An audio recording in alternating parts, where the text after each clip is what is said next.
বৃহস্পতিবার নেতাজি ইন্ডোর স্টেডিয়ামে বৈঠকের পরেই কালীঘাটে নিজের বাড়িতে আরও একটি গুরুত্বপূর্ণ বৈঠক করেন তৃণমূল সুপ্রিমো। বিধানসভা নির্বাচনের প্রস্তুতিতে ভবানীপুর বিধানসভা অঞ্চলের ৮ কাউন্সিলরের সঙ্গে বৈঠক করেন তিনি। বৈঠকে ছিলেন ফিরহাদ হাকিম। সেই বৈঠকে ভোটার তালিকা সংশোধন নিয়ে কথা হয়। সূত্রের খবর, নতুন নাম তোলা, ভুতুরে ভোটার নিয়ে সমস্যা থাকলে তা ফিরহাদ হাকিমকে জানাতে বলা হয়েছে।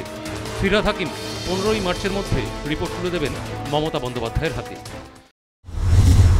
আমরা অলরেডি পার্টি থেকে সার্কুলার হয়ে গেছে, আমিও নাপছি, আর সব কাউন্সিলরদের বলেছি নাপতে, জেলার নেতাদেরও বলেছি নাপতে, যে নেবে আপনারা স্কুটিনিটা ইমিডিয়েট স্টার্ট করুন। আর ভোটার লিস্টের মধ্যে যখন ডবল নাম থাকে সেইটা এবার ভোটার লিস্টে স্কুটিনি হয়ে গেল, তারপর আমরা কম্পিউটারে বসবো যে ওই এপিক নাম্বারে আর কটা জায়গায় নাম আছে, এটাও আমাদের বার করতে হবে। নেতাজি ইন্ডোরের সভার পরেই তৎপর হয়ে ওঠেন ভবানীপুর অঞ্চলের তৃণমূল কর্মীরা। কাজ শুরু করে দেন যুদ্ধকালীন ভিত্তিতে।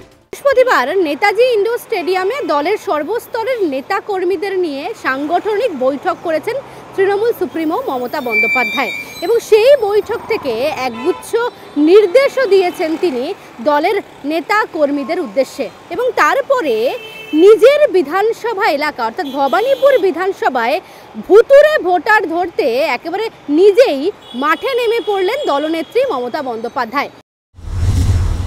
না, এখানে উন্নয়ন ব্যাপক হয়েছে, বাজে কথা বলে নেই। ভবানীপুরে এই ওয়ার্ডে বলুন, যেখানে বলুন, এমন কোনো লোক নেই যে সরকারের দেওয়া যেগুলো আছে, ওই যে স্বাস্থ্যসাথী বলুন, অনেক কিছু আছে, লক্ষ্মী ভাণ্ডার, ও পায়নি এমন কোনো লোক বলতে পারবে না। এমনি ভবানীপুর মানে ভারতবর্ষ, সব জাত, সব বিশেষ করে গুজরাটি মারোয়াড়ির সংখ্যা এত বাড়ছে, বেড়ে যাচ্ছে। আর এখানকার যারা বাড়ি ছিল, ছোট ঘর বাড়ি ভাই, তারা সব বেচে বুচে দিয়ে, কোনোটাকে দিয়ে বাসদানি, ওই কুদঘাট ওইদিকে চলে যাচ্ছে।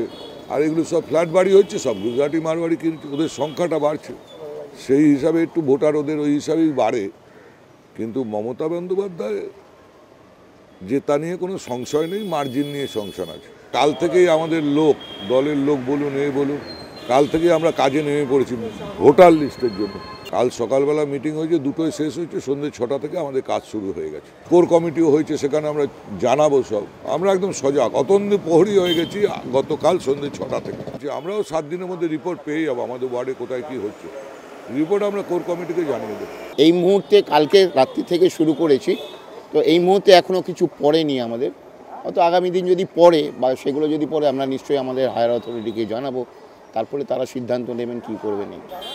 আমরা তো কাউন্সিলরের লোক, আমরা এই ওয়ার্ডে যখন থাকি কাউন্সিলারই কালকে সব পার্ট বার করে দিয়েছে।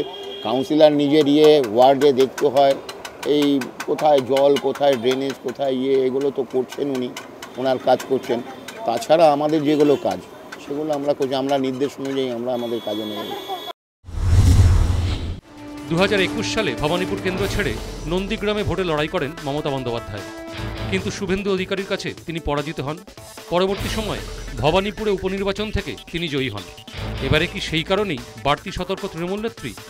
অন্য বিধানসভা কেন্দ্রের আগেই তাই প্রস্তুতি শুরু হয়ে গেল মুখ্যমন্ত্রীর কেন্দ্রে। তাহলে 2021 সালে যা হয়েছিল 2026 সালে তা হবে না?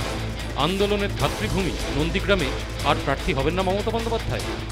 স্বাভাবিকভাবেই অন্যান্য যে কোনো বিধানসভা এলাকার তুলনায় ভবানীপুর বিধানসভার যে গুরুত্ব, বা সেখানে এই ধরনের ভুতুরে ভোটার বা ভোটার তালিকায় যদি এই ধরনের কোনো রকম কোনো অসঙ্গতি ধরা পড়ে, সেই বিষয়ে একেবারে অতি সক্রিয় তৃণমূল কংগ্রেস। এবং সেই কারণেই যেরকম দলের সর্বস্তরের নেতাকর্মীদেরকে একগুচ্ছ নির্দেশ দেওয়া হয়েছে এই ভুতুরে ভোটার প্রসঙ্গে, তার পাশাপাশি নিজের বিধানসভা এলাকায় অর্থাৎ ভবানীপুর বিধানসভায় যারা ভোটার রয়েছেন, সেই ভোটার তালিকায় এরকম কোনো ভুতুরে ভোটার লুকিয়ে রয়েছে কিনা সেই সংক্রান্ত নির্দেশ দলনেত্রীর তরফ থেকে কাউন্সিলরদের এবং মেয়র ফিরহাদ হাকিমকে দেওয়া হয়েছে, এমনটাই মনে করছে ওয়াকিবহাল মহল।